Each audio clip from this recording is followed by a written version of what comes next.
வந்து போச்சுங்க. இதுலயும் இந்த பார்ட்னர்ஷிப்ப உடைக்கிறதுக்கு ஒரு நல்ல சான்ஸ் வந்து கிடைச்சுச்சு.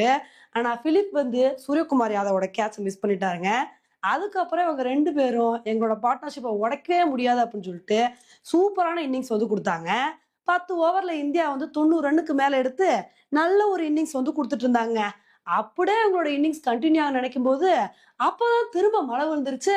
சரி திரும்ப கொஞ்சம் ஓவர்ஸ குறைச்சு மேட்ச ஸ்டார்ட் பண்ணுவாங்கன்னு நெனச்சா, அதெல்லாம் முடியாதுப்பா. இதுக்கு மேல இந்த மேட்ச வந்து திரும்ப ரீஸ்டார்ட் பண்ண முடியாதுன்னு சொல்லிட்டு, இந்த மேட்ச ரிசல்ட்டே குடுக்காம கால் ஆஃப் பண்ணிட்டாங்க. உண்மையிலே இத நினைக்கும்போது தான் நமக்கு ரொம்ப வருத்தமா வந்திருக்குங்க. ஏன்னா ஓடிஐ சீரிஸ்ல தான் மழை விழுந்து எப்படியோ மேட்ச் நடந்து ஃபர்ஸ்ட் மேட்ச்ல நம்ம தோத்து போயிட்டோம். அதுக்கப்புறம் மேட்சும் தோத்து போய் ஈஸியா ஆஸ்திரேலியா நம்மள வந்து வீழ்த்திட்டாங்க. T20ல நாங்க உங்களுக்கு யாருன்னு காட்டுறோம் பாருங்க. எப்படி ஒரு பெர்ஃபார்மன்ஸ குடுக்குறோம் பாருங்க அப்படின்னு, நம்ம இந்தியா இன்னைக்கு மேட்ச வந்து சூப்பரா ஆரம்பிச்சாங்க. எப்படியும் ஃபர்ஸ்ட் மேட்ச வின் பண்ணி இந்த T20 சீரிஸ வெற்றியோட தொடங்கிடலான்னு பார்த்தா, ஆனா வர்ண பகவான் கொஞ்சம் கூட கருணை காட்டாம இன்னைக்கு வந்து மழைய ரத்து பண்ண வச்சுட்டாருங்க. அதனால இனிமேல் வரப்போற மேட்சாவது கரெக்ட்டா வந்து நடக்கணும் அப்படின்றது தான் நம்மளோட ஆசையா வந்து இருக்கு. ஓகே ஃப்ரெண்ட்ஸ், இன்னைக்கு நம்ம இந்தியா குடுத்த சின்ன பெர்ஃபார்மன்ஸ பத்தி நீங்க என்ன நினைக்கிறீங்க அப்படின்றத என்னோட கமெண்ட் செக்ஷன்ல வந்து போடுங்க. இதே மாரி இன்னொரு வீடியோல உங்கள வந்து மீட் பண்றேன். Bye friends. அட கடவுளே! ஓடிஐ சீரிஸ்ல தான் மண்ண கவுனோம். T20 சீரிஸையாவது வெற்றியோட தொடங்கலான்னு பார்த்தா, இப்படி T20 மேட்சே வர்ண பகவான் கருணை காட்டாம விட்டுட்டாரே! இப்படி வந்து சொல்ற மாரி தான் இன்னைக்கு மேட்ச் மழைனால கேன்சல் ஆயிடுச்சுங்க. இன்னைக்கு இந்தியாவுக்கும் ஆஸ்திரேலியாவுக்கும் நடந்த மேட்ச்ல ஆஸ்திரேலியா டாஸ் வின் பண்ணி ஃபர்ஸ்ட் பவுலிங் வந்து சூஸ் பண்ணாங்க.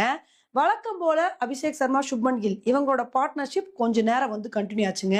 இவங்களோட பார்ட்னர்ஷிப் அப்படியே கன்டின்யூ ஆகும் நினைக்கும் போது அப்பதாங்க நேத்தன் எலிஸ் வந்து சுப்மன் கில்லுக்கு எல்பிடபிள்யூ அப்பீல் பண்ணாரு. ஆனா அம்பையர் வந்து அதெல்லாம் அவுட் கொடுக்க முடியாதுன்னு சொல்லிட்டாருங்க.